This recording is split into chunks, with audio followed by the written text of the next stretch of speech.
Isha Malviya big boss की history पे एक ऐसी कंटेस्टेंट है जिसको मैं शायद सबसे ज्यादा देखना चाहती थी रोते हुए जब वो शो चल रहा था।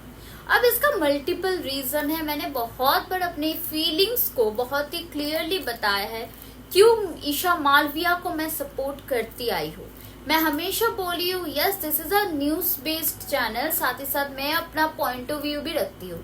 सेलिब्रिटी न्यूज देना और मुझे क्यों लगता है कि ये चीज गलत है ये चीज सही है वो चीज भी बताना मुझे लगता है एज अ होस्ट मेरा काम है।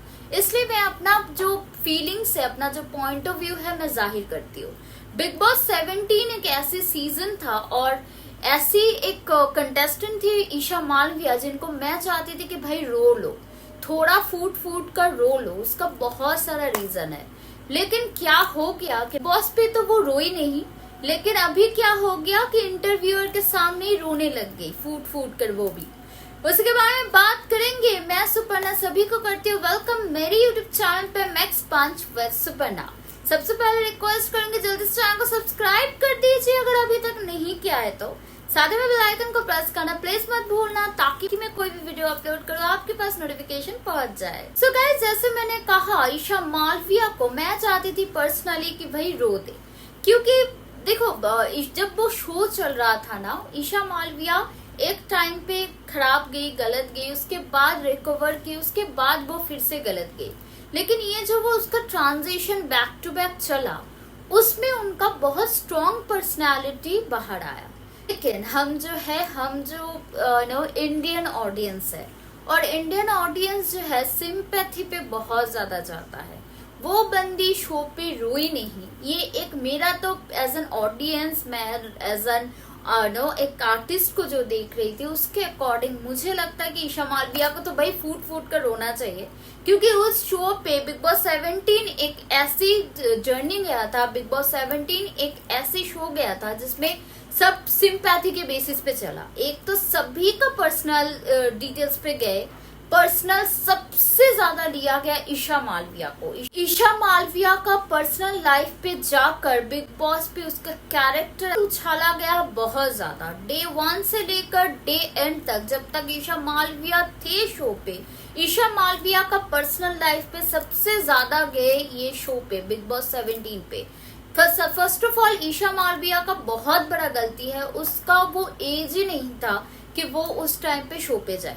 मैंने ये प्रीवियस वीडियो पे भी कहा था, Samarth Jurel as an person, as an boyfriend, मुझे तो बॉयफ्रेंड नहीं लगता उसका जो पर्सनालिटी है उसके according. And I don't think दुनिया में कोई भी लड़की ऐसे लड़के के साथ रहना चाहेगी जो लड़का रिस्पेक्ट नहीं देता अपने गर्लफ्रेंड को। लेकिन सामत जुरेल शो पे जाने से पहले एक इंटरव्यू दिया था, जो इंटरव्यू पे उन्होंने बहुत अच्छा बात कहा था ईशा मालविया को लेकर कि ईशा मालविया को बिग बॉस पे अभी जाना ही नहीं चाहिए था, क्योंकि वो बहुत छोटी है, अभी उसको थोड़ा टाइम चाहिए। वो 2-3 साल बाद जाएगी तो उसका मेच्योरिटी लेवल जो है डेवलप होगा, वो चीजों को समझेगी कौन कैसा नहीं है, उसके अकॉर्डिंग एक्ट कर पाएगी।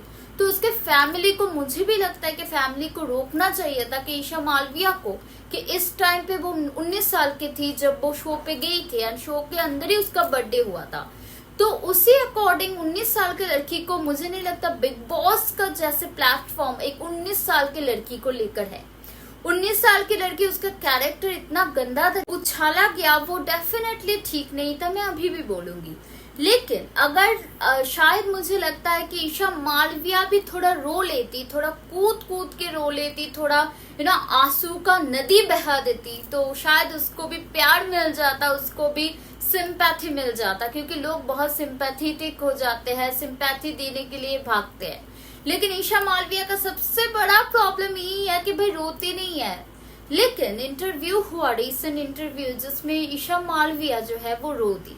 अब बात करते हैं, मुद्दे पे आते हैं कि ईशा मालविया जो इतनी स्ट्रॉन्ग है, वो 20 साल की है, लेकिन उसका जो स्ट्रॉन्ग पर्सनालिटी है, मुझे अगर थोड़ा भी मिल जाता तो मैं तो कुछ भी कर लेती, क्योंकि आई एम अ पर्सन कि मुझे कोई भी कुछ बोल दे, मैं वो ओवर थिंकर का जो प्रॉब्लम होता है, मैं रात रात भर सोचती हूँ कि भाई मुझे क्यों बोला, ये क्या होने वाला है, या फिर मुझसे कोई अगर जोर से कुछ बोल भी दे या सामने अगर कुछ फेस टू फेस कोई चीख दे तो मैं तभी के तभी रोने लग जाऊं। तो होता है अलग अलग पर्सनालिटी, लेकिन ईशा का जो पर्सनालिटी है वो अगर किसी को मिल जाए ना, वो चांद चांद लग जाएगा। मतलब ना रोने वाला, इमोशनल नहीं है उतना ज्यादा एंड बहुत ही ज्यादा स्ट्रांग है।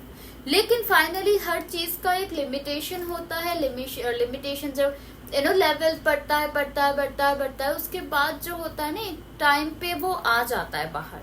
ईशा मालविया का जो रोने का रीजन क्या था, तो चलिए बात करते हैं।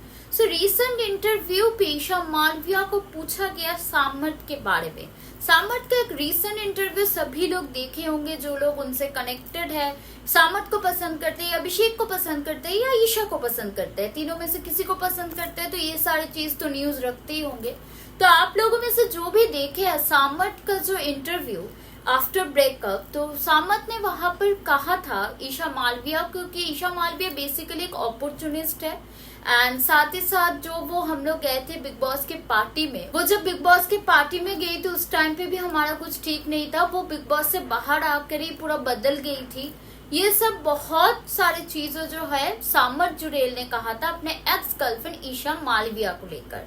वही चीज इंटरव्यूअर ने पूछा कि सामर्थ ने आपके बारे में ये चीज बोला है, इसमें आपको क्या कहना है। उसी बात को लेकर ईशा मालविया जो है बहुत ज्यादा अपसेट हो गई और रोने लगी, और रोकर उन्होंने कहा कि मुझे नहीं पता कि सामर्थ ने मेरे बारे में ऐसा क्यों कहा है, क्योंकि सामर्थ के साथ मेरा खुद का बात हुआ था एंड ये चीज एक म्यूचुअल अंडरस्टैंडिंग था, म्यूचुअल डिसीजन था।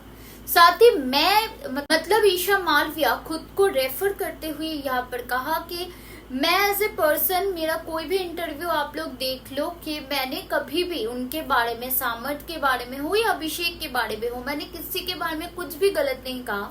मैंने इवन सामर्थ के बारे में भी कहा कि ये म्यूचुअल डिसीजन था एंड वो बहुत अच्छा बंदा है, वो अंडरस्टैंडिंग है, लेकिन अभी मुझे ये सब से बाहर निकलना है, हमें अपने लाइफ में आगे करना है, मेरे पास अभी काम है टच वुड, तो मुझे उसमें फोकस करना है। लेकिन मैंने कभी कोई भी गलत बात नहीं कहा। तो मुझे नहीं समझ आ रहा है कि सामर्थ ये सब बात मेरे बारे में क्यों बोला है, क्योंकि मैं भी बहुत ज्यादा अपसेट हो गई। उसके बाद मैंने खुद भी कॉल किया था सामर्थ को कि जानने के लिए सामर्थ ने ये क्यों कहा। तो मैंने उसको पूछा कि भाई तू क्यों बोला, तो सामर्थ ने वहां से कहा कि मुझे गुस्सा आ गया तो मैंने ये बोल दिया। तो ये सारी चीज ईशा मालविया ने कहा एंड उस टाइम पे उनके आंखों में आंसू आया। आंसू देखने के लिए बहुत लोग ही शायद बेकरार थे, मेरे जैसे मतलब इन द सेंस मैं चाहती थी कि बिग बॉस पे रो दे, तब तो रोई नहीं, लेकिन इस टाइम पे उनके आंखों में आंसू आ गए इस बात को बोलते हुए। लास्ट में उन्होंने इतना ही कहा कि अगर उसको ये बोलकर अच्छा लगता है या उसको अच्छा फील होता है दिन ठीक है, मुझे ये सब में और कुछ नहीं बोलना, मुझे बस अपनी चीजों पे फोकस करना है, अपने काम पे फोकस करना है और अपने लाइफ में आगे बढ़ना है, मूव ऑन करना है। तो ये सारी चीज ईशा मालविया ने कहा और ईशा मालविया को यही चीज बताते हुए रोना आ गया, क्योंकि उसको शायद एक्सपेक्टेड नहीं था सामर्थ से ऐसी बातें। इसमें आपको क्या कहना है, आपका क्या पॉइंट ऑफ व्यू है? क्या आपको लग रहा है कि ईशा मालविया फेक है या आपको लग रहा है कि ईशा मालविया सही है और ईशा मालविया के साथ जो भी हुआ है वो सही है, या ईशा मालविया को सच में मूव ऑन करना चाहिए, उसको काम पे अपना फोकस करना चाहिए? क्या है आपका पॉइंट ऑफ व्यू, बताना मत भूलना। अभी के लिए मैं सुपर्णा लेती हूँ इजाजत। जाते जाते रिक्वेस्ट करूंगी, बहुत सारे शोज आने वाले हैं, बहुत सारे गॉसिप, बहुत सारे न्यूज लेकर मैं आने वाली हूँ आप लोगों के पास, तो उसके लिए जल्दी से कनेक्ट हो जाए मेरे चैनल पे, साथ ही साथ बेल आइकन को प्रेस करके रखना ताकि मैं कोई भी वीडियो अपलोड करूँ आपके पास नोटिफिकेशन पहुंच जाए। अभी के लिए इतना ही, मिलता है नेक्स्ट वीडियो पे, बाय बाय।